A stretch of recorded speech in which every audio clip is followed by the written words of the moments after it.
bom dia a todos, bom dia a todas. Sejam muito bem-vindos, muito bem-vindas a essa primeira roda de conversa, né, de diversidade e inclusão que o IBRACON, Instituto de Auditoria Independente do Brasil, promove para os seus associados, né, de todo o país. Então, é um prazer estar aqui com vocês nessa manhã para tratar de um tema tão importante, tão transformador, que é inclusão e diversidade. Então, quero agradecer primeiramente a participação de todos vocês que estão aqui conosco nessa manhã e também as nossas convidadas, né? Nós temos aqui a Patrícia Molino, que é membro do Comitê de Inclusão e Diversidade do IBRACON e que nos ajudou abrilhantando aqui a nossa programação, trazendo convidadas mais que especiais também para falar com a gente nessa manhã, né? Nós temos a Gabriela Naomi e a Gabriela Laceranza, também que estão conosco por aqui e vão nos ajudar nesse bate-papo de hoje. É muito importante algumas considerações aqui.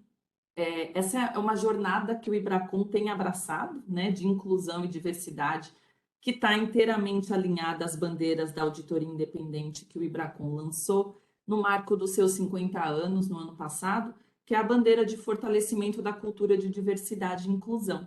Então, dentro desse propósito, pensando também em apoiar essa jornada das firmas que são associadas ao IBRACON, o IBRACON tem promovido uma série de iniciativas, né? Um manifesto de diversidade e inclusão, a própria criação desse comitê de inclusão e diversidade que a Patrícia Molino está representando aqui, que tem uma série de pessoas por trás que fizeram muita coisa para que essa roda de conversa hoje acontecesse. Então, Patrícia representa esse grupo, esse comitê tão importante para a gente nessa jornada, né? Então, é um tema que o IBRACON tem abraçado e que vem com uma série de iniciativas. Essa é uma delas, né? E a gente pretende expandir, tem uma série já de iniciativas e que vocês vão poder acompanhar e se manterem informados pelos canais de comunicação do IBRACON. Então, portal, o e-mail marketing, né? Mídias sociais. Então, todos esses canais do IBRACON, a gente vai fazer a atualização, né, de outras iniciativas relacionadas à inclusão e diversidade. Gente, muito importante, esse é um bate-papo, tá, que nós vamos realizar aqui hoje. Então, a ideia é que vocês possam participar, interagir, né, possam fazer perguntas, possam trazer suas considerações, é uma partilha de conhecimento que tem esse propósito de tratar, né, por onde começar, né? Acho que é uma questão muito importante, é uma informação que a gente precisa ter para iniciar essa jornada, né, nas firmas de auditoria, ou até o nosso mindset mesmo, né? Então, acho que a gente tem aqui informações muito importantes que as nossas convidadas vão compartilhar com a gente, e que também esse material vai ficar disponível depois, assim como a gravação desse programa, né, vão ficar disponíveis no portal do IBRACON para que vocês possam acessar, outras pessoas, outros associados possam ver também. Então, esse é um material que a gente disponibilizará também para ajudar nesse processo. E um último ponto, durante o nosso bate-papo e após também vai circular aí no chat um link para que vocês tragam, né, a avaliação de vocês sobre essa iniciativa para nos ajudar a pensar nas próximas, né, e como que a gente pode estar mais próximo de vocês com relação a esse tema tão importante para nós. Então, eu sou Fernanda Rivelli, gerente de comunicação do IBRACON, e vou acompanhar aqui também essa conversa com vocês e disponibilizando também o nosso e-mail, que é comunicação sem os acentos, @ibracon.com.br, para o caso de vocês terem dúvidas ou, né, alguma consideração a ser feita que não consigam fazer aqui no nosso encontro de hoje, mas fica sempre ali o registro do nosso e-mail disponível para vocês. Então, eu quero passar a palavra aqui para a nossa primeira convidada, Patrícia Molino, membro do Comitê de Inclusão e Diversidade do IBRACON, agradecendo, né, já o aceite do convite, do compartilhamento de ideias e dando as boas-vindas. Patrícia, muito obrigada, viu? Seja muito bem-vinda. Olá, obrigada, Fernanda, por essa recepção tão calorosa. Obrigada a todos e todas que dedicaram aí alguns minutos para essa conversa. Esse é um tema muito importante para mim, na minha vida, na minha jornada, no meu propósito.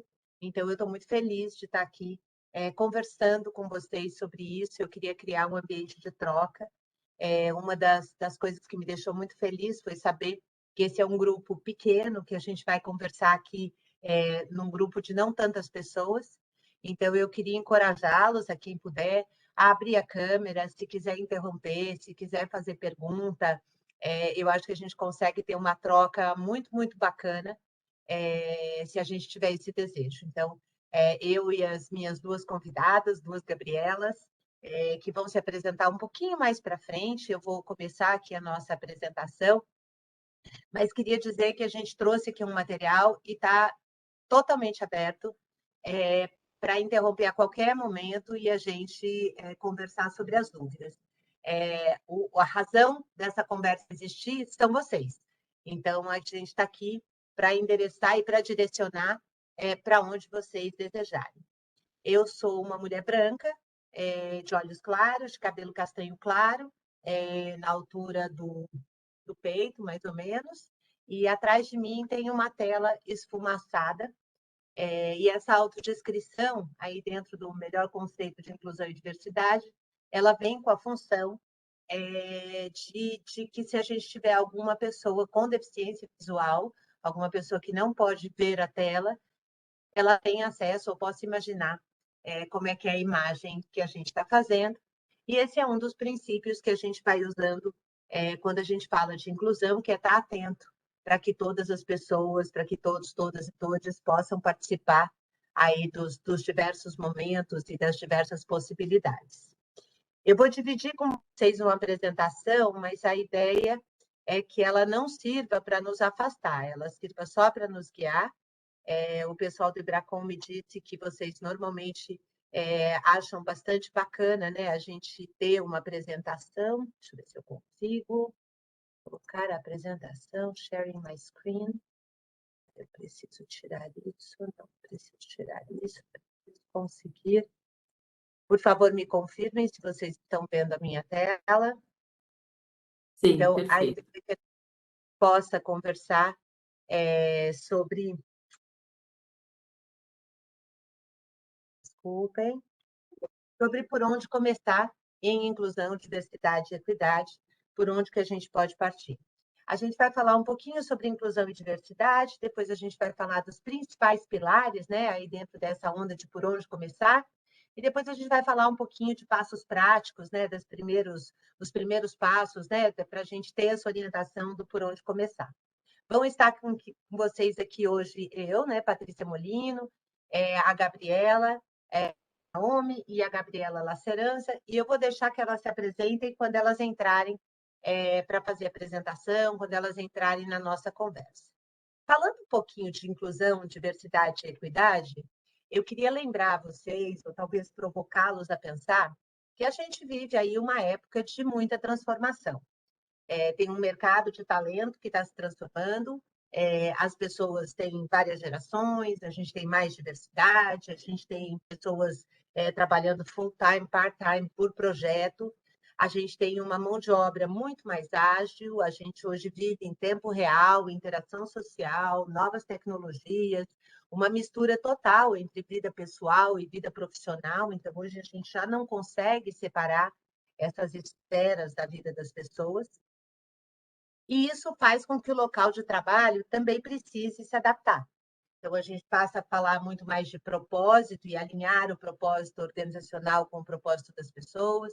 A gente passa a precisar dar uma atenção à questão de cultura maior, o ritmo da inovação e a demanda por inovação, a flexibilidade, a adaptabilidade. Então, a gente precisa, dentro das nossas organizações, fazer um movimento muito forte para conseguir abraçar a mudança que a gente está vendo na sociedade.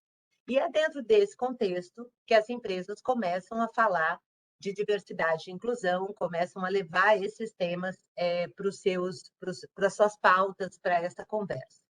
E aqui eu gosto de dizer que, assim, muitas vezes, quando a gente começa esse assunto numa organização, a gente tem uma dificuldade de explicar, às vezes, para a alta liderança, ou às vezes para algumas pessoas, por que, que esse tema é importante dentro de uma empresa, por que, que a gente precisa discutir isso no ambiente do trabalho.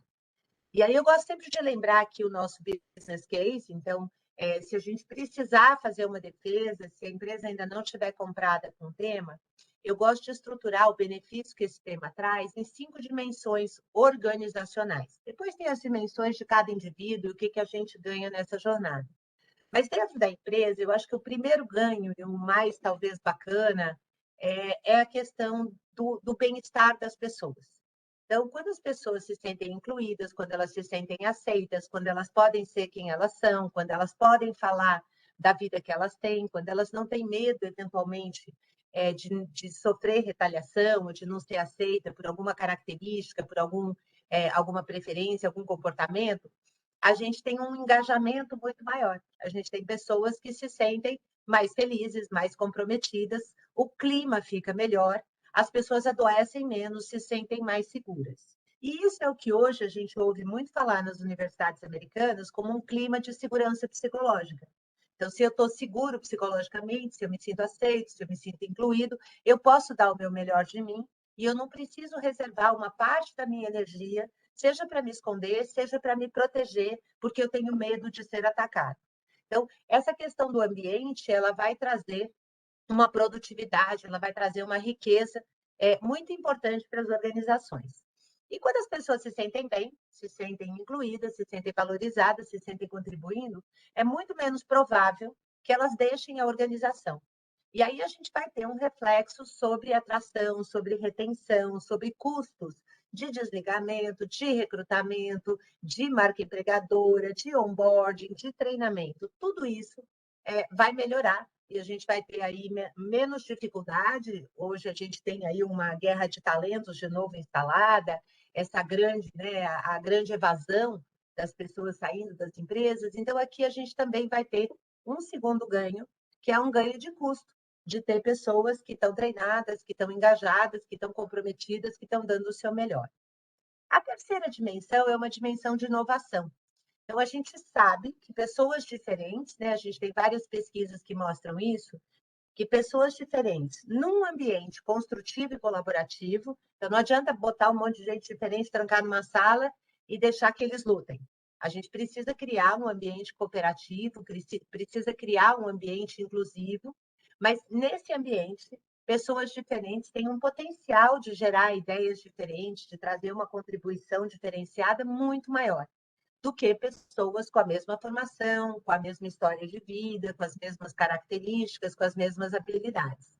Então, quando a gente trabalha questões de diversidade e inclusão, a gente faz uma mola propulsora no assunto das ideias, no assunto da inovação, no assunto de fazer uma movimentação em termos do futuro.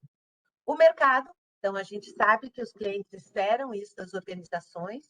Eu, na minha vivência prática, eu trabalho há 30 anos em consultoria, principalmente relacionada a capital humano, recursos humanos, gestão de mudanças, e eu percebo claramente que cada vez mais há uma expectativa do mercado.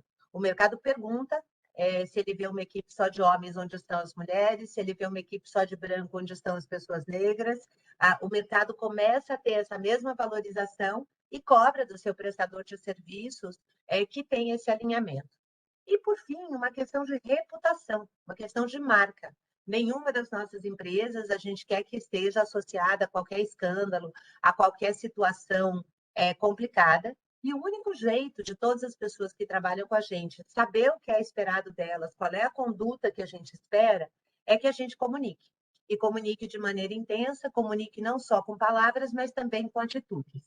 E aqui eu queria falar um pouquinho que, assim, dentro de tudo que eu venho estudando nessa área de inclusão e diversidade, a gente percebe que existe um espectro na relação entre as pessoas e uma conexão muito grande entre o que a gente chama de inclusão e o que a gente chama de assédio. Então, se na relação entre as pessoas a gente tem um ambiente colaborativo, onde todos se sentem valorizados, onde reina o respeito, a gente está falando de um ambiente inclusivo.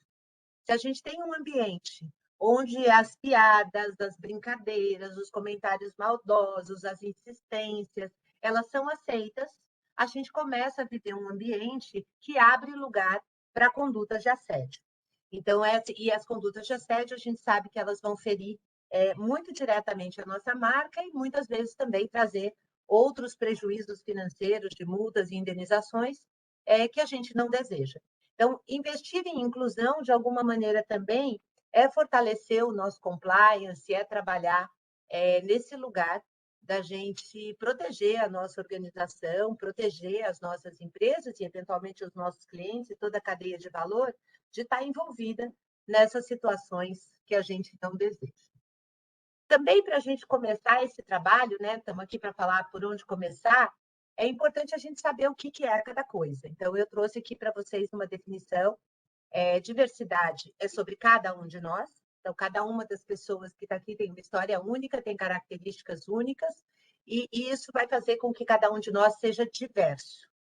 Por outro lado, inclusão é o que a gente faz com isso. Quando a gente percebe que a outra pessoa é diferente, como é que a gente vai usar essa conclusão, essa informação na nossa realidade?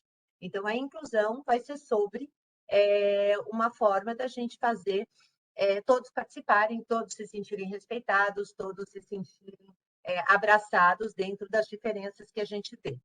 E equidade, que é uma palavra nova, que vem sendo cada vez mais incluída, então eu não poderia deixar aqui de perder essa chance de falar disso para vocês, é a gente reconhecer que, eventualmente, aquilo que parece um resultado individual hoje é fruto também de questões históricas, de questões econômicas, de questões de realidade. Então, por exemplo, alguns indivíduos julgar que a pessoa que se apresenta falando inglês é necessariamente uma pessoa melhor do que a pessoa que não fala inglês, sem olhar qual foi o acesso que essas pessoas tiveram ao aprendizado desse idioma. Então, a equidade vai olhar para essa questão, de assim, quais foram as oportunidades que cada uma das pessoas recebeu e o que ela foi capaz de fazer com isso, e vai tentar nivelar, ou vai tentar corrigir esse desnível de oportunidade, ou às vezes de possibilidade, para que todos possam ter acesso ao resultado final. Então, quando a gente fala em equidade, a gente fala em não oferecer a mesma ferramenta para todo mundo. A gente fala em adaptar as ofertas para aquelas necessidades que a pessoa, segundo a sua trajetória, suas possibilidades e os privilégios que ela teve, foi capaz de construir. Porque aí, quando a gente oferece as ferramentas para todo mundo, fica mais simples da gente poder comparar os resultados. E quando eu falo da gente ser diverso e ter características diferentes, eu estou falando de muitas características, não só aquelas mais óbvias.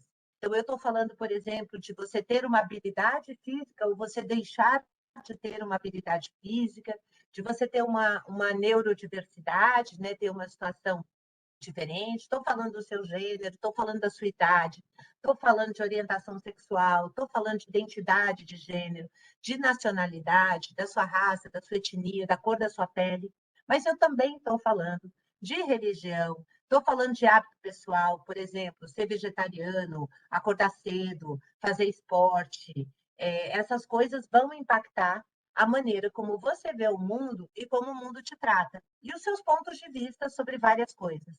O histórico educacional, então, pessoas que estudaram exatas, humanas, ou que não estudaram, ou que estudaram em colégios públicos, ou que estudaram em colégios privados, isso vai trazer experiências diferentes, e, de alguma maneira, dentro da sociedade, essas características vão ser hierarquizadas.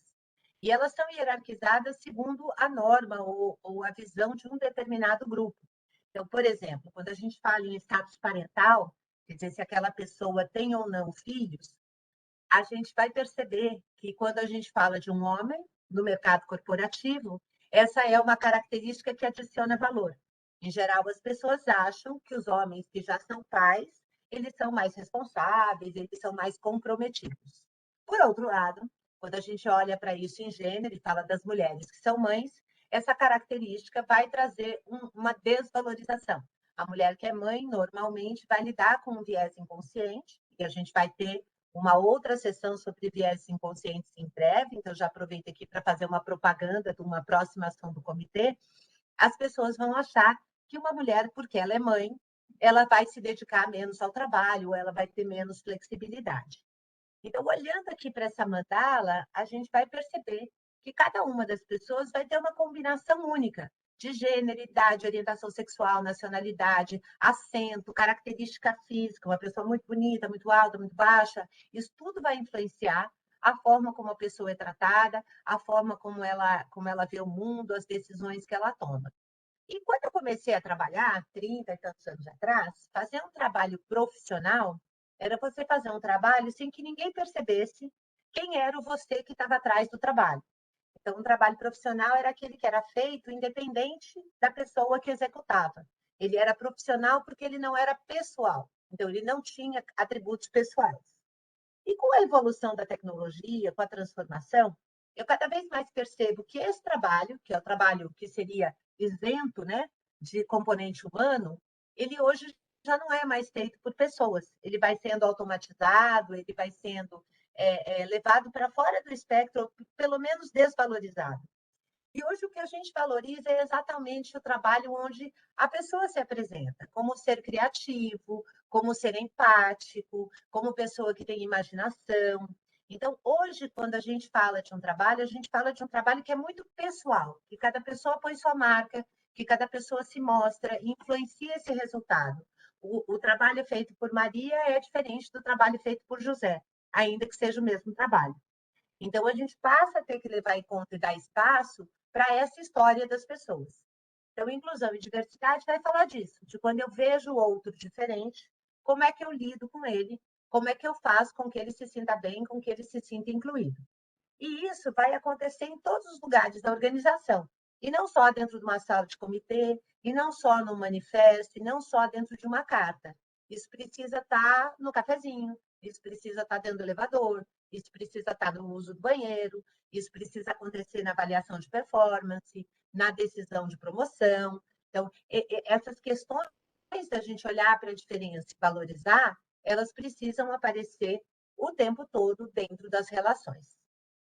E aí queria parar um pouquinho aqui e perguntar, porque eu não estou vendo a tela de ninguém, se temos alguma dúvida, algum comentário, alguém que quer trazer alguma contribuição.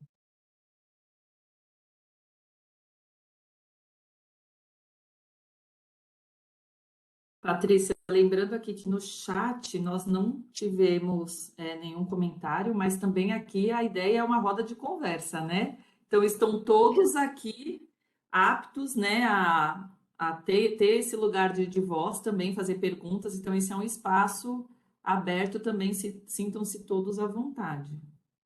E seguros, tá? Aqui não tem certo e errado, a gente está aqui para aprender junto. E nem eu detenho a verdade, eu estou aqui para aprender com vocês. Então, a gente veio aqui para trocar. Eu trago um pouco da minha experiência, do meu saber e vou ouvir da vida de vocês também.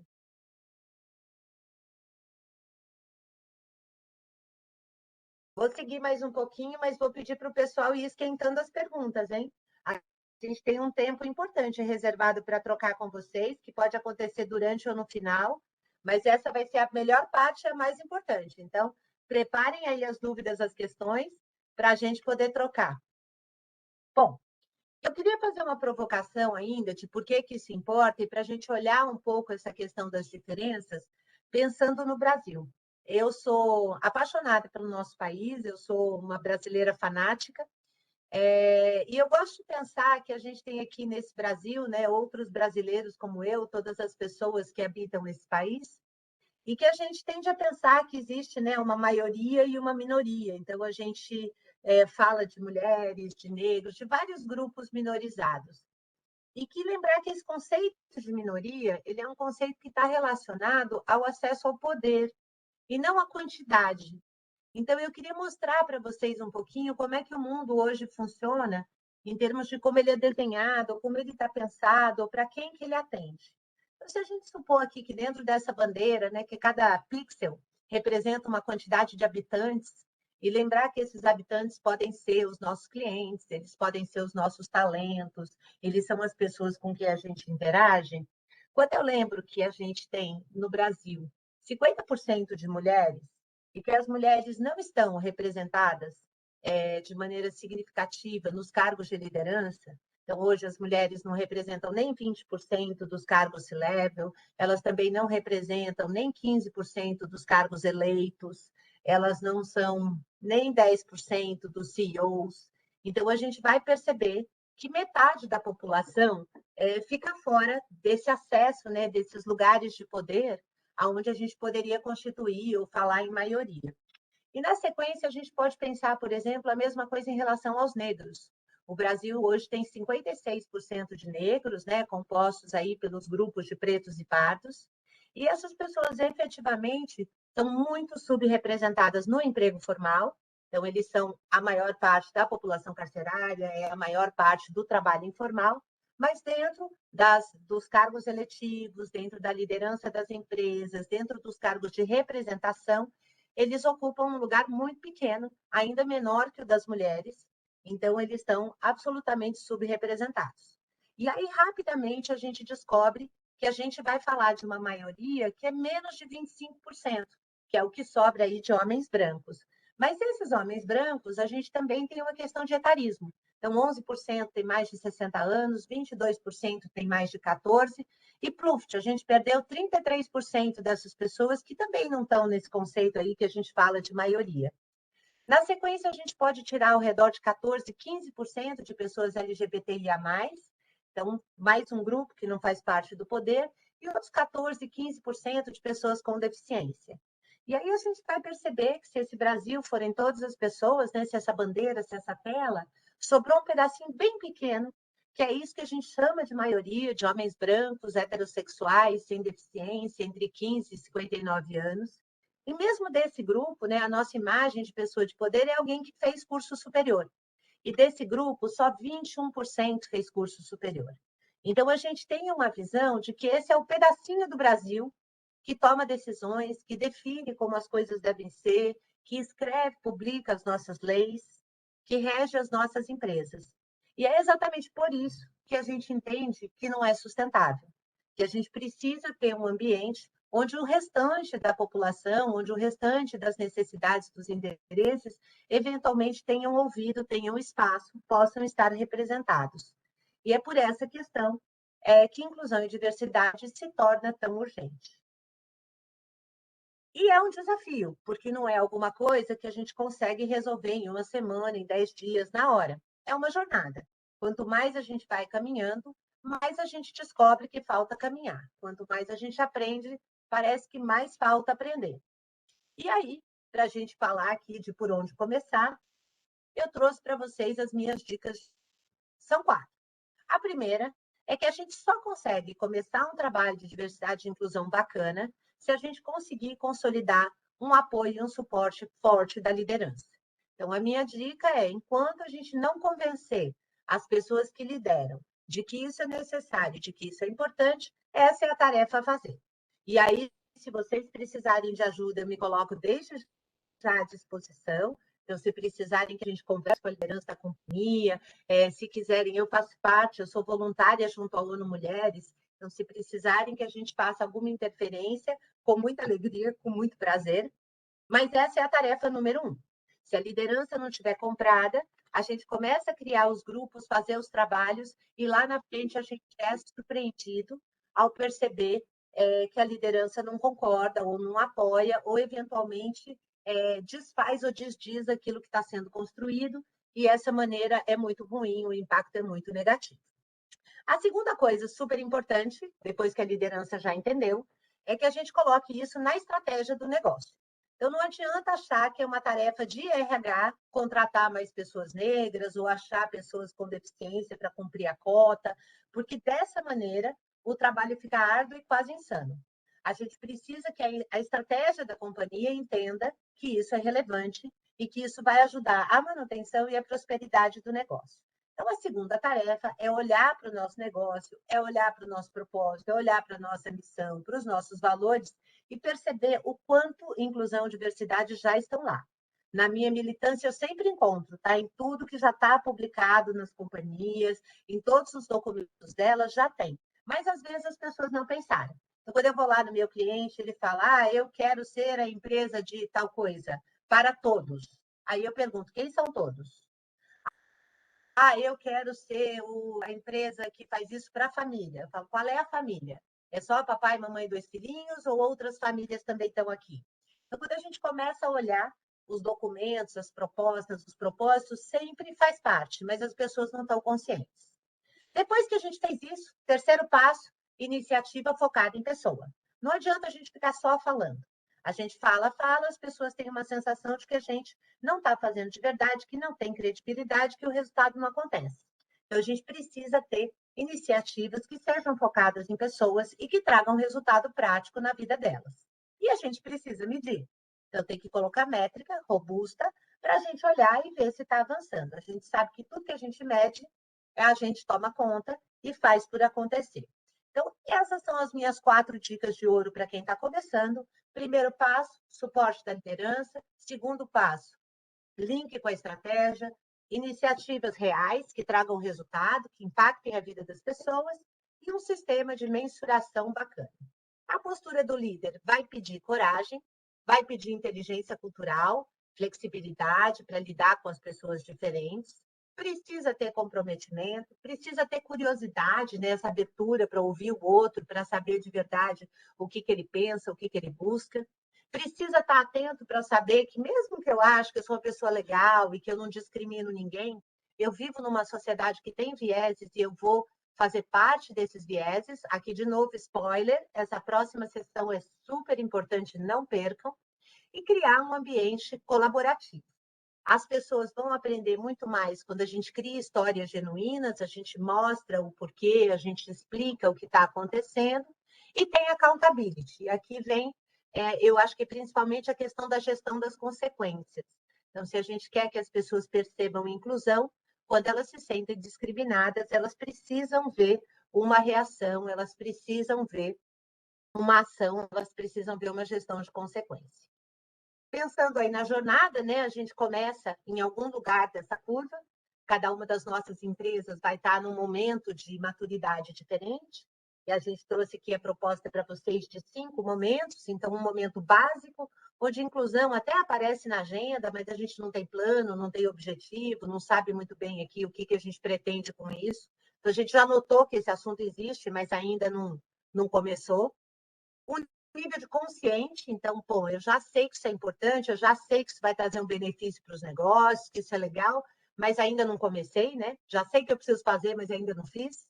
Aplicado, quando eu começo a implantar estratégias, quando eu começo a ter plano de ação, quando eu tenho uma liderança aí comprometida, então, aplicado, eu começo a fazer, estou lá aprendendo esse caminho. Integrado, quando tudo que eu faço tem um olhar de inclusão. Então, se eu vou contratar, tem um olhar de inclusão, se eu vou mudar, se eu começo a encorajar comportamentos, se eu começo a colocar iniciativas. E aqui é bem legal, porque eu saio desse lugar do compliance, né? Quando eu vou para o integrado, eu já estou fazendo mais do que o mínimo, eu já estou protagonizando um pouquinho. E sustentável, quando começa a fazer parte do DNA, quando as pessoas automaticamente pensam sobre isso, e não necessariamente eu preciso nem mencionar esse assunto, porque ele já está dentro do nosso dia a dia, porque ele já faz parte da nossa vida, porque ele já não, ninguém pensa em fazer diferente. E aí a gente queria fazer um convite para vocês de pensar em qual estágio a empresa de vocês está, então em qual dos 5 estágios vocês estão. A Gabi, ela acabou de me ajudar aqui, colocando no Mentimeter no chat para a gente os 5 estágios, e eu queria que rapidamente vocês votassem aí para a gente em que estágio a sua empresa está. Então, eu vou voltar aqui para a gente nos 5 estágios para ajudar, mas eles também estão lá no Mentimeter, para a gente ver aqui como é que está a nossa população de hoje, como é que está o nosso grupo aqui. Vou parar de compartilhar minha tela, daqui um minutinho, porque assim a gente vai poder ver o resultado, né, Gabriela? Já está acontecendo aqui, o pessoal já está voltando. Então, enquanto eles respondem, vou pedir para você já ir se apresentando, que daqui a pouquinho é você que entra no palco, e aí a gente já olha o resultado, pode ser? Claro. Bom dia para todo mundo. Meu nome é Gabriela Naomi. Fazendo minha autodescrição, eu sou uma mulher trans negra. Hoje estou usando um turbante de onça, brincos compridos, um colar de sementes, uma blusa marrom. Uso um óculos preto. Ao fundo, uma parede branca e a bandeira da comunidade trans. Estamos aqui com as votações. Já temos alguns números. Posso exibir, Paty? Claro, você pode tudo, Gabriela. Vou trazer aqui para a tela.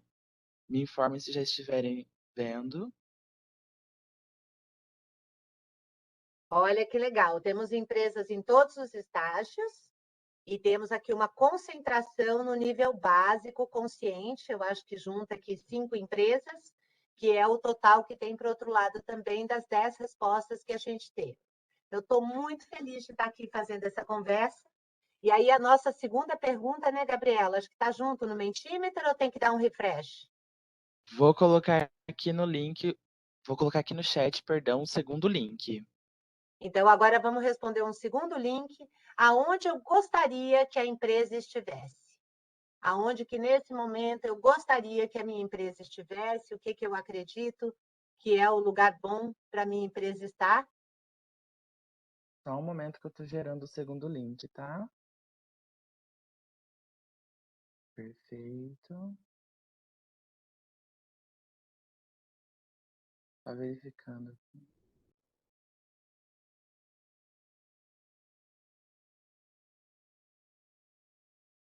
Pronto, chegou o segundo link. Eu vou pedir para a Gabriela Laceranza ir se apresentando, enquanto a gente espera as respostas aqui no segundo link. Olá, gente. Bom dia a todos e todas. Eu me chamo Gabriela Laceranza. Vou fazer também aqui a minha audiodescrição. Eu sou uma mulher branca, tenho cabelos médios na altura do ombro. Eles são ruivos, não dá para perceber, mas são ruivos. Eles estão com um pouco ondulado. Uso óculos, meus olhos são escuros. Hoje eu estou aqui com uma blusa preta e o meu fundo ele tá um pouco embaçado, mas eu estou dentro do meu escritório. E é um prazer enorme estar aqui com vocês nessa manhã.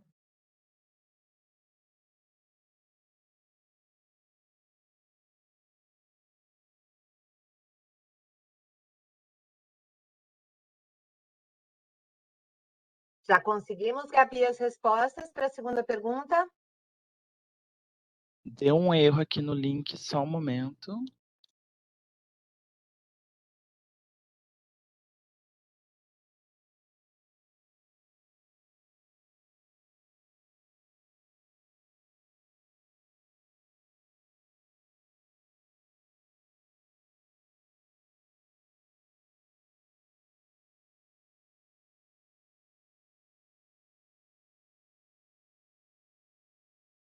Eu acho que os dois links estão iguais. Bom, eu vou seguir aqui, a gente volta então assim que a gente tiver o link, pode ser? E aí o pedido Perfeito. vai ser que vocês respondam em que momento a empresa está. Então, vamos deixar com Gabriela essa parte e vou O aqui segundo link já compartilhar. está funcionando. Então perfeito. Vou pedir que as pessoas respondam, vou falar de alguns conceitos e aí a gente volta para olhar o resultado, acho que é a melhor forma. E assim a gente não atrasa aqui a nossa conversa. Então, vamos lá. Já temos muitas respostas, Gabi? Já estamos em 8, 9 agora. Então compartilha. Então, eu divido a tela em seguida. Vamos ver as respostas, que eu acho que é mais legal.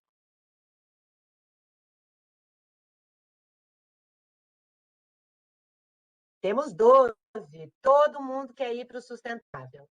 Então, muito legal, muito feliz de ver que a gente gostaria que a empresa estivesse aí sustentável. Temos 2 pessoas que acham que aplicado já é suficiente e uma pessoa que não pretende implementar, que acha que o básico já é o gol do futuro. E tudo bem, gente, cada um sabe o que gostaria para a sua companhia, está tudo certo. Bom, seguindo aqui o nosso caminho, então eu queria aproveitar essa oportunidade incrível aqui de estar com vocês para a gente dividir, então, alguns conceitos que eu gostaria de, depois de conversar comigo, ter certeza que vocês já sabem e que vocês estão ok. A primeira coisa é a questão do que é interseccionalidade. Então, quando a gente vai começar um trabalho de diversidade e inclusão, é super importante a gente saber que essas características que eu falei para vocês em separado, elas vão se misturar. E que elas vão criar, na verdade, quase uma hierarquia ou quase uma experiência de vida diferente. Então, se eu sou homem ou mulher, as pessoas vão me tratar diferente. E se eu sou branco ou negro, as pessoas também vão me tratar diferente. Mas quando eu junto duas dessas coisas, por exemplo, quando eu sou uma mulher negra, ou quando eu junto três, vamos pensar aqui na Gabriela Naomi, eu sou uma mulher negra transexual, eu começo a ter um impacto diferente. Então, ser mulher pode ter menos privilégio, a gente já vai falar de privilégio, do que ser homem. Mas se eu for uma mulher negra, eu tenho menos privilégio ainda. Se eu for uma pessoa com deficiência, eu vou ter menos privilégio ainda. Então, interseccionalidade é o acúmulo, é um conceito sociológico que vai falar desse cruzamento de características, de marcadores sociais, de coisas que a sociedade valoriza ou desvaloriza, e que vão fazer um impacto conjunto na vida das pessoas que estão naqueles grupos. Na outra ponta, privilégio vai ser um poder especial que um grupo tem sobre a maioria. O jeito que eu mais gosto de explicar privilégio, e eu vou falar de um que todo mundo que está nessa live aqui de vídeo, eu tenho certeza que todos vocês estão usando um acesso à internet para ter essa conversa comigo, e provavelmente um equipamento eletrônico. A gente não pode supor que as pessoas que não têm acesso à internet ou a um equipamento eletrônico, elas são menos capazes que a gente. Elas efetivamente não têm esse acesso. Outro privilégio, por exemplo, que frequentemente as pessoas esquecem, é que quando de manhã eu abro a torneira e sai água limpa, isso não acontece para todas as pessoas que vivem no planeta. Tem várias pessoas que não têm acesso à água. E quando eu chego, por exemplo, para fazer uma entrevista de emprego, e vem um colega que usou, que, por exemplo, não tinha acesso à água, ou que não teve uma condição de transporte razoável para ir, a gente não chega no mesmo estado e na mesma condição. Então, o privilégio é esse superpoder que você vai ter em relação à sua educação, em relação à sua jornada de estudos, em relação à segurança de moradia ou segurança alimentar, em relação a ser aceito ou se sentir parte de vários grupos. Então, não é pecado ter privilégio, mas é importante ter consciência de que a gente tem privilégio e de preferência usar esse privilégio para a gente tentar reduzir a desigualdade e levar privilégio para as pessoas que não têm. E aí vem o conceito sociológico da opressão. A opressão é o grupo, é o que sofre o grupo que não tem privilégios. É o resultado da comparação desigual entre pessoas com privilégio e das pessoas que não têm privilégio. As pessoas que não têm privilégio são as consideradas oprimidas, porque elas não têm esse acesso. E quando a gente tem, por exemplo, uma redução de desigualdade, né, direito, eu falo que direito e amor são duas coisas que quando a gente divide, elas não diminuem. Então, quem doa direito não fica com menos direito. O direito pode ser dado para todo mundo. Então, direito e amor, quem já tem segundo filho sabe, né, o amor multiplica. Então, direito e amor é alguma coisa que a gente não perde quando o outro também tem. E aí é bem importante a gente ter essa atenção de que esse é um caminho que vai trazer para a gente uma sociedade melhor. Lugar de fala é outro conceito bem interessante. Então, lugar de fala vai falar sobre a propriedade da vivência. Eu aqui, por exemplo, falo desde um lugar de mulher branca. Gabriela Naomi fala desde um outro lugar de mulher transnegra. Gabriela Laceranza fala desde um outro lugar. E o importante é a gente dar lugar para todas as pessoas, para que as vozes diversas sejam ouvidas. Lembra que lá na bandeira a gente ouve muito um quadradinho pequeno, né? Uma representação de pessoas, e, eventualmente, a gente ouve pouco algumas outras pessoas, alguns outros espaços. Por fim, o conceito de preconceito, discriminação e assédio, que eu queria trazer para vocês. Preconceito é uma ideia que a gente tem, então ninguém pratica preconceito não é um comportamento, preconceito está dentro da minha cabeça, preconceito é uma ideia que eu tenho antes da interação com o outro, antes de mesmo interagir com a pessoa. Mas ele vai refletir no meu comportamento com discriminação, Porque quando eu encontro na vida real aquela situação, aquela pessoa, aquele grupo, o meu preconceito vai me fazer ter um determinado comportamento que pode ser discriminatório. Essa discriminação, se marcada ou, enfim, dependendo da forma como ela ocorre, vai constituir a situação de assédio. O que a gente procura no trabalho de diversidade e inclusão é reduzir a discriminação, para isso diminuir os preconceitos e, dessa forma, erradicar as situações de assédio. Dito isso, a gente termina aqui essa primeira parte, e aí vou perguntar para as minhas colegas se temos alguma coisa no chat, se temos alguma mão, se temos alguma câmera aberta. Não tem nada aqui no chat, Paty. Bom, então vamos em frente aí comigo. Opa! Nada, eu só ia confirmar aqui que nada no chat e também nenhuma mãozinha levantada. Mas estimular o pessoal a participar, como a Paty trouxe, não tem pergunta certa nem errada, né? Estamos aqui para essa troca muito importante, então fiquem à vontade, só reforçando esse ponto. Bom, então chegamos aqui no pilar de gênero, que ainda vai ser comigo. E aí a primeira pergunta é o que é gênero, né? Então, o gênero é uma construção cultural que vai definir papéis e comportamentos e espaços adequados para homens e mulheres. E quando a gente evolui um pouquinho mais, aí a gente vai falar também de pessoas não binárias. Então, pessoas que não se enquadram nem nesse grupo de homens, nem de lugar de mulheres, mas que a sociedade rapidamente também define um lugar para essas pessoas, ou às vezes um não lugar para essas pessoas, dentro de uma expectativa. O que torna a pauta Paty, das mulheres... Oi? Paty, chegou uma pergunta, aí você avalia se é o momento da gente tratar ou se a gente fala um pouquinho mais adiante, mas está aqui no chat, tá? Como você defenderia os valores de diversidade e inclusão para um colega que não entende a importância disso? Então, eu acho que eu partiria desse lugar. Eu trouxe para vocês exatamente aquele business case, né? De que pessoas felizes e pessoas confortáveis com o ambiente de trabalho vão produzir mais, que pessoas com histórias diferentes vão ter pontos de vista diferentes e que a gente vai ter uma visão da realidade melhor se a gente fizer uma consolidação. Eu levaria essa pessoa a olhar, por exemplo, os seus próprios vieses e aprender sobre isso. Eu mostraria para ela pesquisas que mostram que as empresas que têm diversidade e inclusão têm mais lucro. Então, eu tentaria ajudar essa pessoa numa jornada pessoal, porque essa questão do privilégio, né, uma das características do privilégio é que ele é cego. Então, quem tem privilégio não lembra. Quando eu acordo de manhã, eu não saio na rua pensando, nossa, eu sou uma pessoa branca. Mas toda pessoa negra sai na rua sabendo que ela é negra. Porque a polícia trata ela diferente, porque quando ela entra numa loja, ela é tratada diferente, porque quando ela chega num restaurante, tem vários cuidados que ela precisa ter por ser negra. Porque a sociedade, senão, ela corre um risco diferente. E eu, branca, preciso aprender sobre essa outra realidade para saber que ela existe. Porque ninguém me contou que ela existe. Da mesma maneira, por exemplo, não é incomum que uma pessoa sem deficiência não note que um lugar não tem elevador ou não tem rampa, porque não faz falta para mim. Então, dentro do meu privilégio, aquilo não é importante, se está tendo legenda ou não está, se alguém fez autodescrição ou não.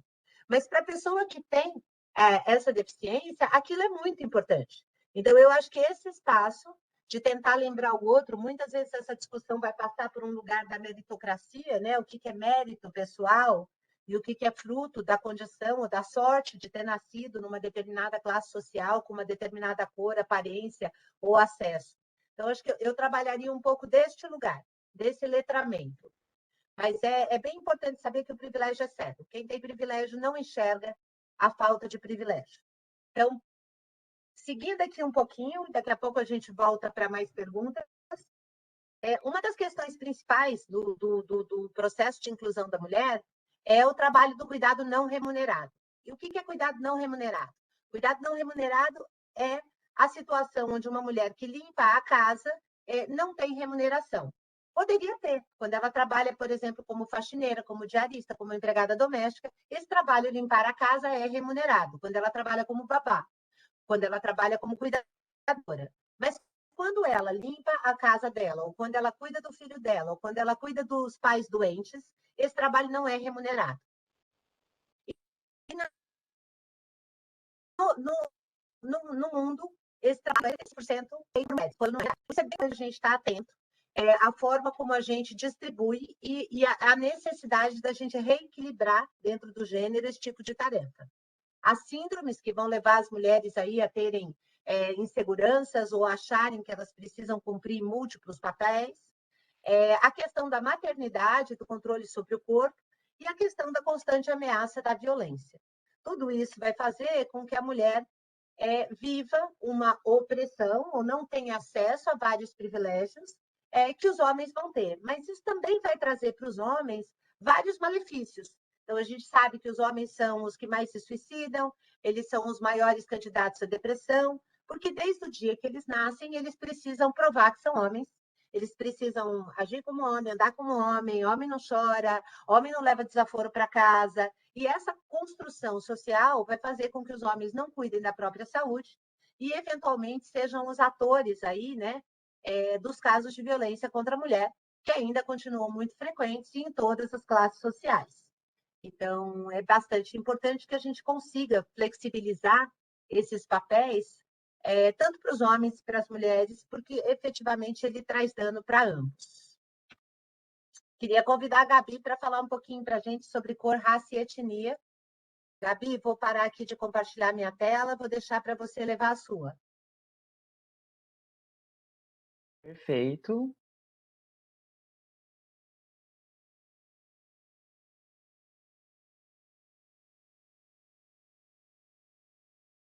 Estão vendo a apresentação em tela cheia? Agora sim. Sim. Perfeito. Então, para a gente entender também, né, os desmembramentos, quando a gente fala em questão de cor, raça e etnia, a gente tem que entender primeiro quais são esses elementos, o que eles significam, para que a gente não confunda. Cor são as características que a gente consegue enxergar aos olhos, e geralmente é por elas que as discriminações acontecem. Então, é o formato, a textura do seu cabelo, o formato dos olhos, a cor da sua pele, o formato do nariz, o formato da boca. Todas essas são aquelas características que a gente olha e identifica uma pessoa e fala: eu acho que essa pessoa é negra, acho que essa pessoa é descendente de indígena ou descendente de japoneses, enfim, pessoas amarelas.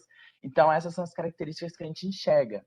É por ela, por exemplo, que o IBGE utiliza para classificar a cor das pessoas, embora a gente use o termo raça.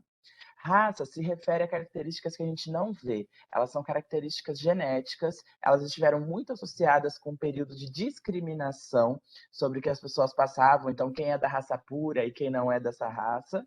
E atualmente a gente utiliza para falar de estudos sociológicos. Então, por exemplo, a gente vai falar de discriminação racial, tudo isso está dentro da área de estudos sociológicos, ou antropológicos. E etnia, ela está relacionada à cultura, então não necessariamente pessoas da mesma cor vão ter a mesma etnia, ou pessoas de cores diferentes vão ter diferentes etnias. Um exemplo, no Brasil a gente tem diversas etnias indígenas, e embora a gente coloque eles quanto indígenas, eles vão ter diferentes costumes e culturas. Ou, por exemplo, nós que estamos aqui no estado de São Paulo, ou, por exemplo, no Sudeste, ou até mesmo no Brasil como um todo, que temos o hábito de comer arroz, feijão, assistir televisão no fim do dia, a gente tem uma cultura semelhante. Então, isso pode incluir a gente na mesma etnia. Por que é bom explicar isso? Para que a gente não confunda os conceitos. Aqui a gente também pode colocar a questão de pessoas migrantes, refugiadas e assim por diante. Quando falamos também da questão de cor, raça e etnia, é importante a gente entender os processos que fizeram as pessoas chegarem até o Brasil. Então, algumas chegaram em condição de pessoas escravizadas, outras chegaram em condição de imigrantes livres e outras chegaram em condições de refugiados. Cada uma dessas características, seja no passado ou no presente, vão trazer reflexos para essas pessoas. Como a Paty citou, uma pessoa pode ter um acesso ao inglês enquanto a outra não teve. E a questão de cor, ela é muito forte nisso, principalmente no Brasil, que tem uma história racial muito forte e muito delimitada quando a gente fala do período escravocrata e, inclusive, nos dias de hoje.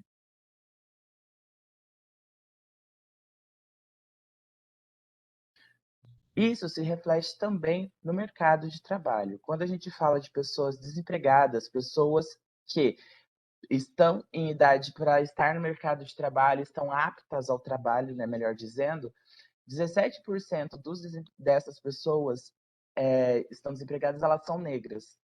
15% dessas pessoas que estão desempregadas, elas são pardas.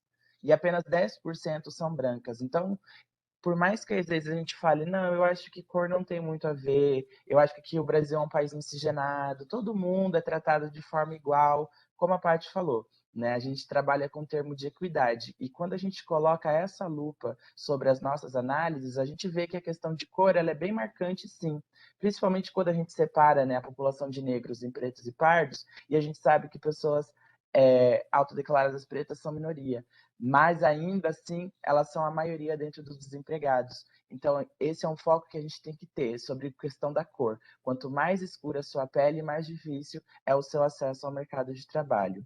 E a gente ainda pode falar de outras questões, que são subempregos, de pessoas que são mais habilitadas para as vagas que ocupam, mas elas não conseguem encontrar uma vaga para o seu nível devido à sua cor, ou até mesmo empregos análogos à condição de escravizado, né, que a gente fala de pessoas que são resgatadas de lares ou que são resgatadas de espaços de colheita de cana e assim por diante. Então, tudo isso ainda é muito associado à cor. E a gente tem que ter esse olhar quando vamos introduzir essas pessoas dentro das empresas, ou seja, elas já chegam até nós de uma forma sensibilizada, elas já chegam até nós de uma forma dificultada pelo próprio sistema onde a gente vive, então de não ter um acesso tão facilitado ao ensino superior ou ao estudo de línguas, a movimentação, então o uso de transporte público, questão de segurança, saúde, bem-estar, família. Então todo esse olhar ele é muito equitativo quando a gente coloca isso na balança e a gente às vezes dá uma freadinha naquilo que a gente diz, somos todos iguais. Nós não somos, mas dentro das nossas diferenças nós deveríamos ter acesso aos mesmos direitos, né? E seguindo com o assunto, a gente entra numa questão que eventualmente é um pouco mais delicada de falar, mas não sempre, que é a questão de identidade de gênero e orientação romântico-sexual, que a gente também conhece como pauta LGBTIA+, né? E por que isso acaba sendo um pouco mais delicado? Primeiro que esse é um dado sensível. Normalmente nós não temos registros sobre a orientação romântico-sexual das pessoas em suas fichas. Segundo, a inclusão de pessoas trans dentro do mercado de trabalho, ela também é conhecidamente muito precária. Quando a gente fala que mais de 90% das mulheres trans e travestis, ou transfemininas, né, identidades femininas transgênero, estão na prostituição. E a gente vê que isso é reflexo da evasão escolar, onde essas pessoas são discriminadas dentro do ambiente escolar, que é levado pelo abandono familiar, que essas pessoas ainda adolescentes são abandonadas por suas famílias, e tudo isso também vai refletir dentro do mercado de trabalho, quando a gente pensa em políticas de inclusão da população trans e da população LGBTQIA+, como um todo. E aí, nesse cenário, a gente pode trabalhar com diversas questões, mas é importante a gente entender quem são esses grupos.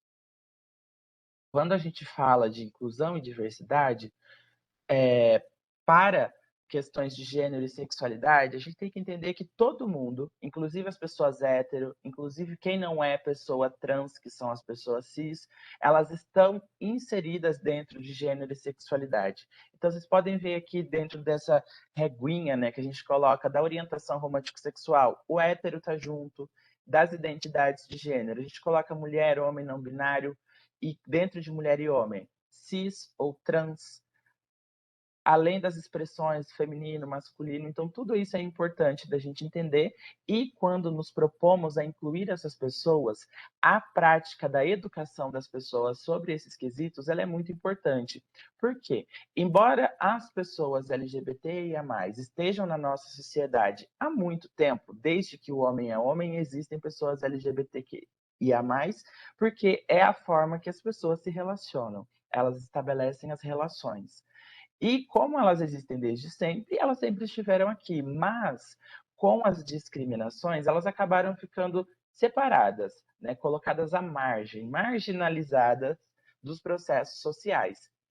E aí a gente tem aquele hábito, tipo, mas eu não vejo, eu não sei quem é, ou eu acho que realmente está todo mundo na prostituição, ou gay só trabalha com cabelo e maquiagem, não vai estar dentro de uma área técnica que a gente trabalha, e assim por diante.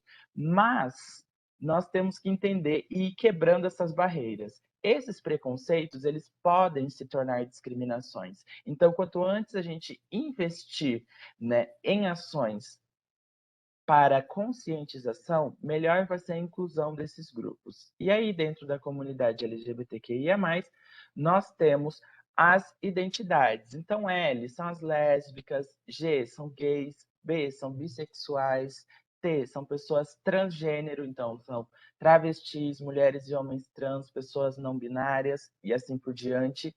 E são pessoas intersexo, que elas nascem com características que são masculinas ou femininas, e A são as pessoas assexuais, né? Não assexuadas, assexuais. E o mais cabem todas as pessoas, cabem todas as identidades ali dentro. Esse é apenas uma introdução de como a gente pode levar essa questão para dentro do trabalho. Mas a gente pode começar com rodas de conversa que sejam questionando a própria heterossexualidade, né? Então a gente pega aquelas perguntas que a gente sempre faz para a pessoa que é homossexual ou bissexual, do tipo, como que foi se assumir para sua família e não sei o quê, e a gente pega e reverte. Então, como foi se assumir hétero? E aí as pessoas vão olhar para você assim, e aí você fala, então, a questão de você não ter que se assumir hétero já demonstra, né, um privilégio social. E aí começar o debate a partir disso. Então, a partir do que a gente tem, ou a partir do que a gente gostaria de ter. Então, nós gostaríamos de incluir pessoas trans. Vocês sabem o que são pessoas trans? Como tratar pessoas trans? Todo tipo de pergunta é bem-vinda, algumas perguntas não são tão bem-vindas porque são de cunho íntimo, né? O que a gente pode fazer? Quais são as práticas ideais? No final, a parte já deu um spoiler, né, na nossa agenda, mas ela vai trazer justamente essas questões para que a gente possa ter uma medida prática. Então, o que fazer dentro do ambiente de trabalho? Agora eu passo a fala para minha amiga Gabriela Laceranza e a gente continua nas nossas temáticas. Agora a gente vai entrar um pouquinho para falar sobre as pessoas com deficiência. Então, para iniciar, a gente vai trazer alguns conceitos e ideias dentro de 3 palavrinhas aí, que é anormal, comum e natural. Então, a gente sempre escuta nos nossos dia a dia, né, no nosso dia a dia, é bem comum ouvir pessoas dizendo que alguma deficiência ou alguma orientação sexual, um tipo de cabelo, enfim, qualquer característica que seja diferente, ela não é normal, ou é algo incomum, ou que não é natural. Então, a gente quer trazer esses 3 pontos aí para a gente entender o que eles são e, às vezes, desconstruir alguns dos costumes, né, alguns dos nossos pensamentos.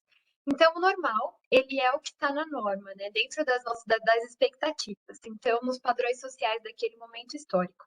Aí eu trago um exemplo aqui para vocês que, né, antigamente não era normal mulheres usarem calça ou não era normal os homens usarem brincos, muito menos em ambiente de trabalho.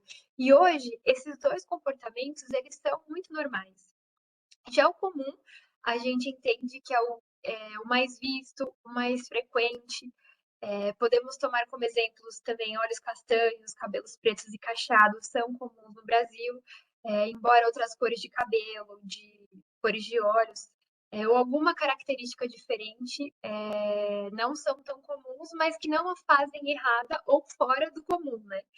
Então, e já o natural, que é nosso último termo aí, é o que é encontrado na natureza. É natural pessoas nascerem com algum tipo de deficiência característica, e a gente entende também que a natureza por si só, ela é muito variável, e isso está dentro da diversidade. E seguindo aí, a gente também traz um termo que ele é pouco conhecido e que a gente precisa ter um olhar cuidadoso em nosso dia a dia, que é o preconceito e a discriminação, que mesmo sem a gente perceber, a gente tem contra as pessoas com deficiência, né? Que ele chama capacitismo. E esse conceito, ele vem de um modelo de corpo perfeito, normal, comum. Então, colocando a pessoa com deficiência como anormal ou incapaz. E a deficiência em si como algo que pode ser curado ou corrigido e desconsiderando a deficiência com os traços de diversidade.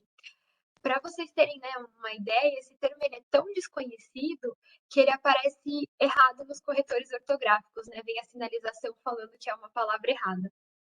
E aí, dentro do capacitismo, a gente tem 2 faces dele, né? Que a gente pode pontuar aqui como nem coitadinho e nem um super-herói.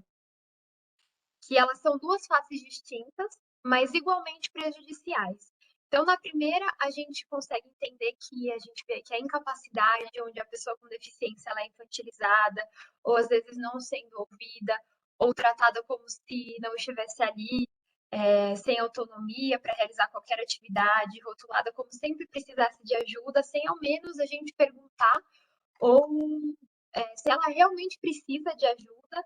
Então a gente vê essa face aí como, né, com um olhar de dó, né? Nossa, ai, coitada, ai, ela não consegue fazer isso, ou ela tem algum, né, alguma deficiência que a incapacita disso. Então é um olhar que a gente vê a pessoa, né, como coitado, colocando ela como coitado. E a outra face é essa questão a constante superação. Então, dá a entender que tudo que o PCD faz é espetacular, é heróico, é surpreendente, e considera, né, novamente, que não tem capacidade para fazer algo, muitas vezes simples, como se vestir ou estudar. Então, se a pessoa com deficiência trabalha, nossa, ela trabalha, mas como ela consegue trabalhar? Então, você coloca ela né, num patamar aí de vislumbre, de nossa, olha, ela não tem né, uma parte do braço e ela consegue digitar, como ela faz isso? Então, são duas faces aí que às vezes a gente acha que não está sendo preconceituoso, mas a gente tem esse olhar preconceituoso. Então, é por isso que a gente precisa entender, precisa, né, nos atentar à nossa fala, à nossa forma de pensar e se tornar aliado e anticapacitista aí de todo esse preconceito com as pessoas PCDs. E agora a gente passa a bola de volta para a Paty, vai trazer essa parte que é muito importante para nós, principalmente quando a gente traz a temática de inclusão, diversidade e equidade, por onde começar. Paty, Você pode aproveitando a continuar deixa. dar o pro? Já tirou. Então vamos lá aqui, vou Não, voltar eu posso aqui. colocar novamente. Você me ajuda? Claro. Acho que tem Ô, pergunta Paty, no. posso aproveitar esse momento aqui para passar mais uma perguntinha? Opa, estou vendo aqui. Entendendo que Então, as organizações hoje têm um impacto significante para a promoção de diversidade e inclusão de forma efetiva na sociedade, existe algum estudo que tangibilize em quanto tempo conseguiríamos atingir o estágio aplicado mundialmente? Então, especificamente, o estágio aplicado mundialmente, a gente não tem um estudo. A gente sabe que, se nada for feito, a igualdade das mulheres, né, no ritmo atual, ela levará mais de 200 anos. E eu quero crer que a igualdade racial ou das minorias étnicas, né, porque quando a gente pensa em mundo, a gente tem outras questões, né, de castas, a gente tem questões, por exemplo, de imigração. No Brasil, a gente também tem, na verdade, a gente não trouxe a pauta dos refugiados, dos imigrantes, mas ela também é uma pauta relevante. Então, eu acho que pelo menos 200 anos, pensando aí no caso das mulheres, mas a gente precisa efetivamente ter esse lugar. E eu acho que a gente tem uma responsabilidade social. Eu gosto muito da primeira parte dessa pergunta, porque ela já traz esse reconhecimento. A gente, organizações, né, acho que a gente tem uma função na sociedade. Então, quando a gente educa as nossas pessoas dentro dos nossos escritórios, dentro das nossas práticas, dentro dos das nossas atividades virtuais, a gente transmite isso para pelo menos 3 pessoas, né? Essa pessoa volta para casa e ela leva isso com a habilidade que companhias têm na sociedade. Então, nós somos, talvez, né, numa sociedade onde a gente olha as pesquisas de confiança e a gente percebe que as pessoas confiam cada vez menos nos órgãos governamentais e na política, as pessoas confiam cada vez menos nos meios de comunicação. Eu acho que as organizações têm um lugar de influência na sociedade muito, muito importante e que precisa ser exercido aí de forma ética e responsável para que a gente possa chegar na melhoria que a gente deseja. Então, assim, gostei muito da pergunta, viu? Muito bacana. Muito obrigada. Vamos lá para a prática, Gabi. Pode Paty, falar. também temos a mãozinha levantada da Solange. Solange, por favor. Oi, pessoal, bom dia. Queria, na verdade, na fala da Naomi, tirar uma dúvida, né? Que ela mostrou lá a sopa de letrinhas. A gente está acostumada com LGBTQIA+, né? Eu acho que o Uhum. que não estava. Aí se tem algum motivo para isso, né? E eu não conhecia essa bandeira que está atrás de você, Naomi. Que a Aqui? gente está acostumada com a bandeira toda, né? Uma de cada cor, a cada faixa também. Se você puder explicar um pouquinho para a gente, porque para mim é uma novidade também.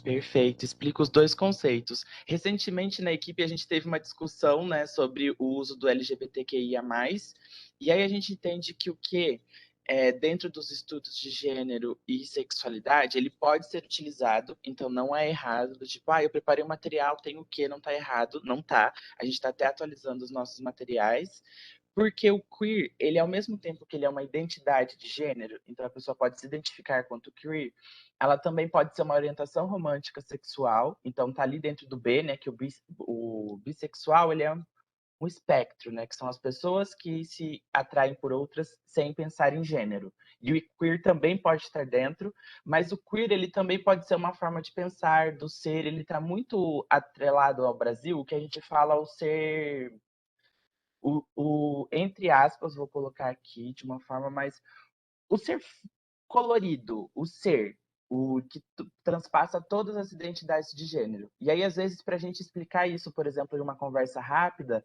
fica muito confuso, a gente mais cria dúvida do que de fato aproxima as pessoas da letra, né? Porque perde todo o conceito, porque, mas eu não entendi o quê. Mas se você entendeu a dinâmica, para a gente já está perfeito, mas às vezes prende naquele ponto, né? E aí, por isso a gente tem atualmente utilizado para justamente evitar a gente prender nessa pauta, mas sempre é muito importante que perguntem sobre, porque primeiro a gente vê que as pessoas estão interessadas com a temática que elas já conhecem, a nomenclatura mais correta, que é com mais letrinhas, para a gente trazer mais visibilidade, mas também da gente trazer essa pauta que eventualmente a gente perde um pouco ali o ponto na explicação e esquece do todo. Fui direta na resposta? Foi sim. Agora eu E entendi.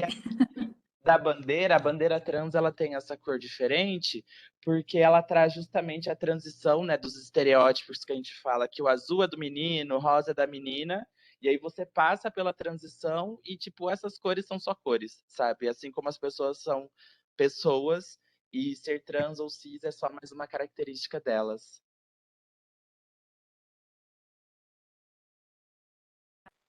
Obrigada, Maravilhoso. Naomi. Vamos dar uma olhadinha aqui nos últimos slides que a gente fez sobre inclusão e diversão na prática. Você me dá o próximo. Então, quais são as coisas que a gente pode fazer, né? Quando eu falei para vocês, engajamento da alta liderança, conexão na estratégia, e aí falei de ações que toquem as pessoas. Então, a questão de educação, né? Usar a comunicação, informar as pessoas, levar conhecimento, compartilhar um pouco desses conceitos, interseccionalidade, privilégio, pressão, lugar de fala, pessoas interesse do conhecimento, compartilhar essas informações é bem importante. A gente tem algumas políticas que são dentro da área de RH, mas que vão impactar de uma maneira importante. Então, os critérios de seleção, desde a linguagem da divulgação da vaga, da forma de escolher as pessoas, de definir as contratações, de educar as pessoas que vão estar no painel para olhar aquilo que realmente importa. A questão do processo de desenvolvimento, de dar oportunidade, da distribuição, por exemplo, dos aumentos, dos bônus, das promoções. Então, acho que a RH aí tem um processo de guardião do quanto está sendo impactado ou não por vieses das pessoas, por achar que um grupo merece ou está mais pronto, ou tem mais acesso. Então, tem este olhar. E depois a gente tem algumas medidas mais específicas, por exemplo, de construir políticas de inclusão e diversidade, definir metas para cada grupo minoritário, fazer política afirmativa, eventualmente trabalhar com questões de cotas, ter políticas anti-assédio que deixem muito claros os comportamentos que não são permitidos, ter políticas referentes à parentalidade, ter educação sobre parentalidade, desenvolver processos de mentoria que vão ajudar a acelerar carreiras ou aumentar esse centro de pertencimento. Uma ferramenta muito boa é a questão dos aliados. A gente sabe que o empoderamento feminino não é um problema só das mulheres, que o respeito e o orgulho LGBT não é um problema só das pessoas LGBT, que a questão de erradicar o capacitismo não é uma missão só das pessoas com deficiência, assim como o racismo não é só uma questão das pessoas negras. A gente precisa que toda a sociedade se mobilize para a gente conseguir fazer uma transformação, para a gente conseguir fazer um ambiente efetivamente inclusivo. Então, aqui a gente tem algumas sugestões práticas, concretas, do que a gente pode fazer. E com isso, eu acho que eu encerro aqui a nossa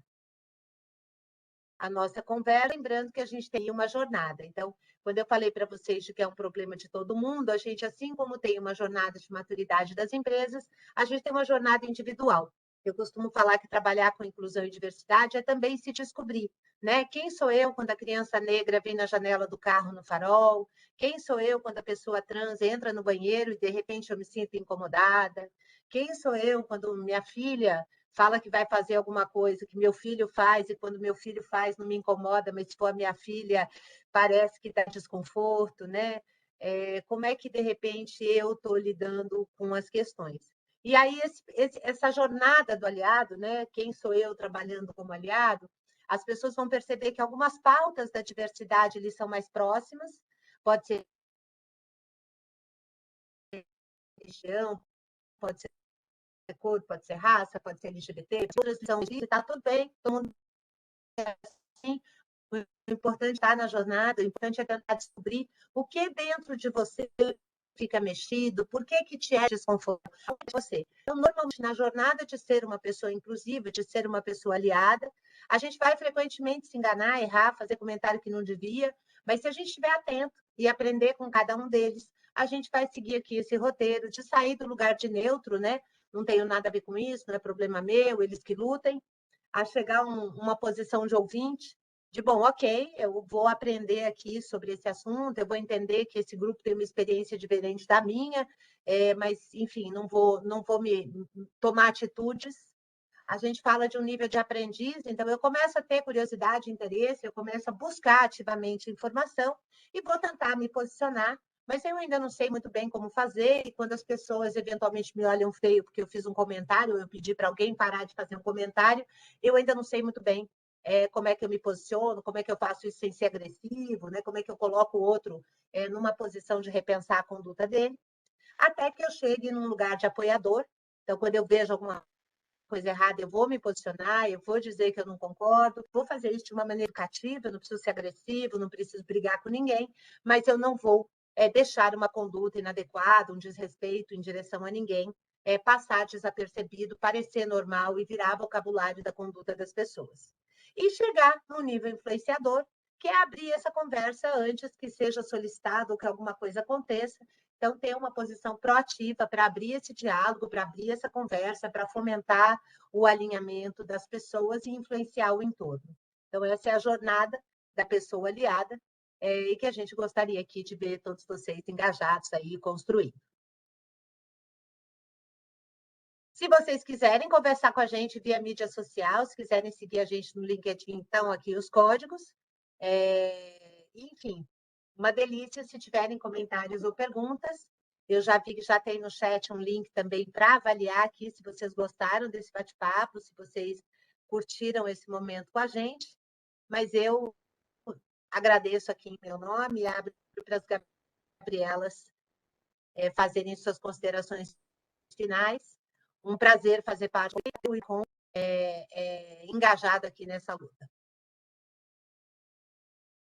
Muito obrigada, Paty. Obrigada, Paty, pelo convite para a gente dividir esse espaço tão incrível com você. Muito obrigada à equipe do IBRACOM, todas as pessoas que estiveram aqui presentes hoje. E vamos levar aí para frente as nossas políticas de ID, esse comprometimento e esse compromisso. Obrigada. Eu também quero agradecer por esse espaço, pelo convite. Acho que foi uma manhã aí muito inspiradora, com conteúdos ótimos para a gente colocar na prática. Então, a gente segue aqui à disposição, se vocês quiserem me chamar no LinkedIn, tudo. Então, muito obrigada mais uma vez. Gabi, tem uma pergunta aqui que eu vou mandar para você. Gabi Naomi. Estou no nível de aprendiz. Para me tornar apoiador, o que eu preciso fazer? A gente sempre fala que é a troca, né? O aprendiz, por mais que você começa a desenvolver a sua autonomia, né? Você ir lá e fazer, o aprendiz ainda é muito inicial, ainda tem um pouco de segurança. Quando a gente passa para apoiadora, a pessoa ela começa a levantar a bandeira, então ela começa a ter aquele discurso de, ok, acho que agora eu já começo a me sentir segura para conseguir falar sobre, principalmente compreender que eu não preciso ser LGBT, eu não preciso ser uma pessoa negra, não preciso ser uma pessoa com deficiência, não preciso ser mulher para falar. Eu posso falar do meu local de fala, como a Paty disse, né? Então, como eu, pessoa que me posiciono, quanto eu, pessoa que vejo algum tipo de discriminação ou até mesmo alguma coisa que aconteceu ali, falou, eu acho que aqui é uma oportunidade da gente falar sobre. Então, o apoiador, ele passa a trazer a mensagem, né, e não apenas estar no local de ouvir e fazer pequenas colocações, ele começa a trazer a bandeira, trazer a mensagem, se posicionar com mais nitidez. Deixa eu Aurélia, agora aproveitar com você. esse. Ah, o Marco Pois está com a não. mãozinha levantada. Vamos lá.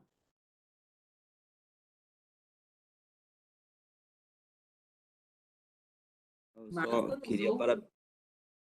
Obrigado, só queria parabenizar a Patrícia, os demais participando aqui conosco e agradecer, né, por todo esse trabalho que vocês têm feito, iniciando agora com essa roda de conversa, né, e a gente poder caminhar com esse assunto dentro do Ibracon e apoiar as nossas associadas, né? Acho que é um tema extremamente relevante. Nós no Ibracon estamos nessa jornada também, né? A gente está fazendo um trabalho interno aqui também para conseguir fazer com que isso seja de fato, né, uma ação do Ibracon, né? E eu só queria mesmo agradecer e parabenizar vocês aí por terem participado e nos ajudado nesse processo.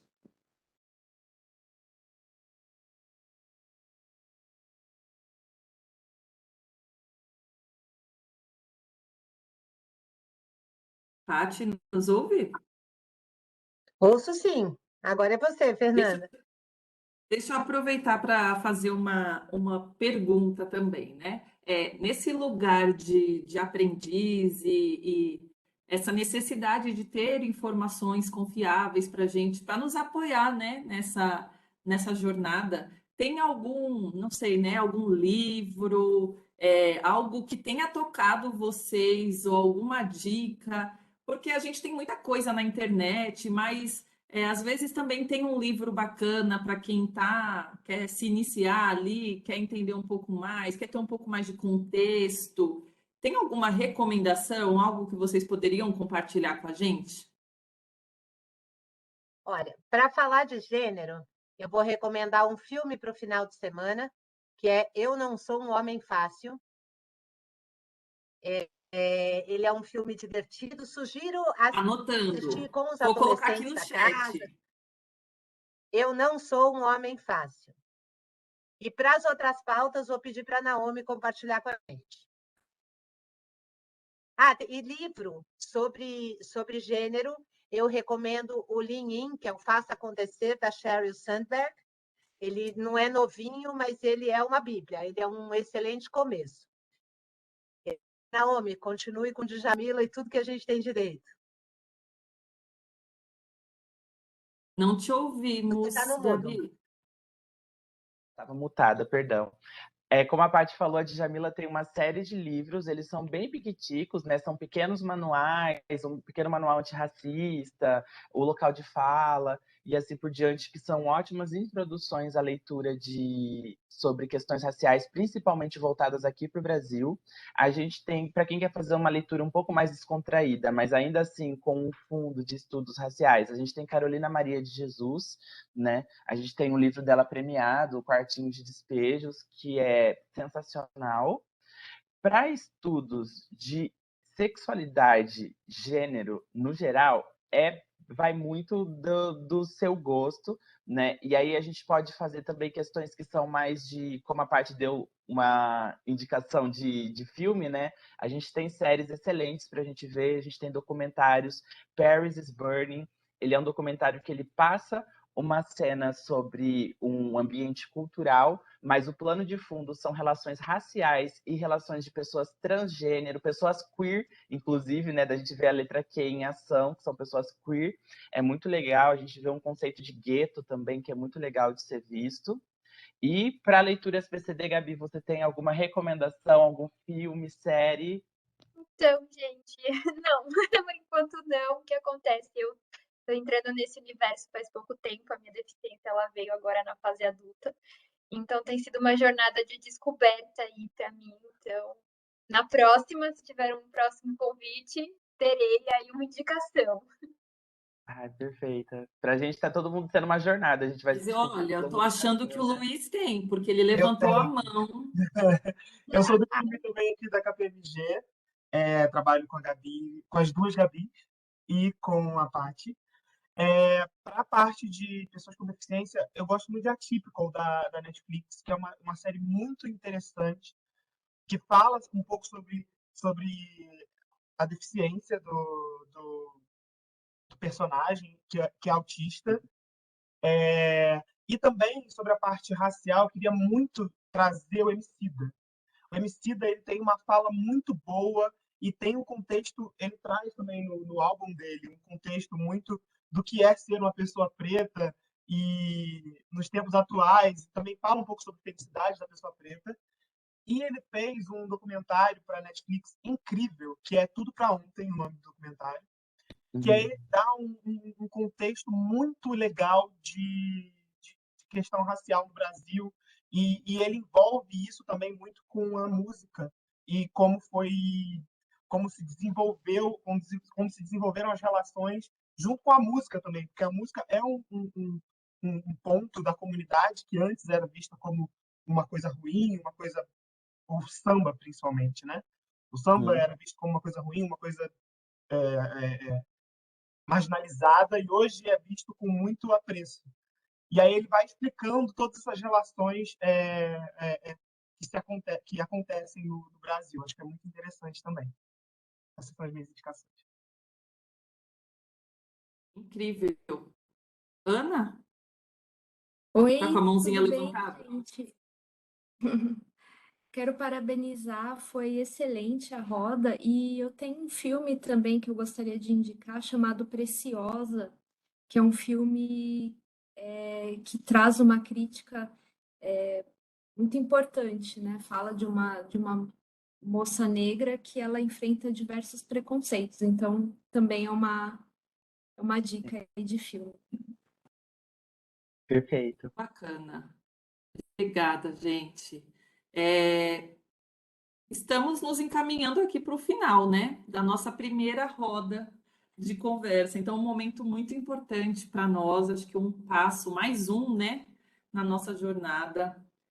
Tem muitas pessoas por trás dessa iniciativa, né, muitas pessoas altamente engajadas e dispostas a compartilhar conhecimento para nos amparar, né, enquanto pessoas aqui que têm um propósito em comum para nos amparar nessa descoberta, nessas diferentes fases ali que cada um de nós está, né? Então, muito importante poder contar com esse apoio, com esse espaço de troca, e é exatamente o significado da nossa roda de conversa, né? Outras ações, como a Paty trouxe, vão ser endereçadas também. A gente tem, né, já previsto webinars e cursos também, e uma série de iniciativas, né? Estamos, como o Marco trouxe, superintendente do Ibracon falou anteriormente, estamos internamente nessa jornada no Ibracon, né? E apoiando também as firmas associadas. A gente tem cerca de 100 firmas de auditoria associadas, então um desafio nosso também enquanto setor.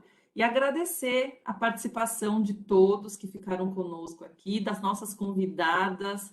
Foi incrível essa troca. e o conteúdo vai ficar no nosso portal lá gravado, então a gente espera atingir outros associados que hoje não puderam estar aqui com a gente, né? Mas estando gravado o conteúdo, a gente permite que outras pessoas também tenham acesso. Estou vendo aqui o feedback do pessoal que está assistindo, então todos com os joinhas aí, então é muito bom saber que vocês também apreciaram esse momento com a gente. Vocês vão receber, além do link que eu circulei para deixar o feedback de vocês sobre essa nossa iniciativa, vai por e-mail também. Então, é importante vocês trazerem as considerações de vocês para a gente manter esse diálogo e pensar nas próximas rodas e próximas iniciativas. Então, vou me despedir desejando para vocês um excelente dia, um excelente restinho de semana e ninguém solta a mão de ninguém, né? Vamos juntos nessa jornada e estamos no caminho. Obrigada, viu, gente? Bom dia. Obrigada. Tchau, tchau. Tchau, tchau. Gente, tchau.